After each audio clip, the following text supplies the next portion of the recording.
पार्ल्याचे जे कोण असतील त्यांनी हात वर करा किंवा पार्ले ज्यांना आवडतं त्यांनी हात वर करा, कारण पार्ल्याच्या या अतिशय काय म्हणूया आपण त्याला छान गल्ल्यांमधून आम्ही चाललेलो आहोत. हे आपण दीनानाथ मंगेशकर नाट्यगृहाला आलेलो आहोत. इकडच्या पहिल्यांदा कधी आलं तिकडे?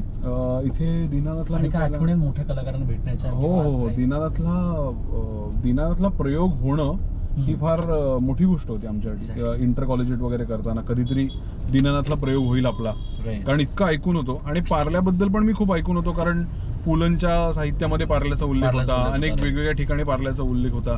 सांस्कृतिक एक उपनगर म्हणून पार्ल्याचा खूप मोठा उल्लेख अजूनही आहे. पार्ला मार्केट जिथे आता आपण आत घुसतोय आणि जिथनं आपल्याला आपण लवकर बाहेर पडू अशी एक भाबडी आशा आहे तिथे.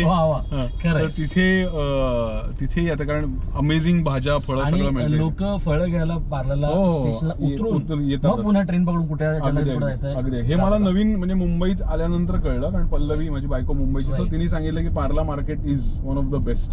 त्यामुळे मी इकडे आमची एक चक्कर असते आठवड्यात.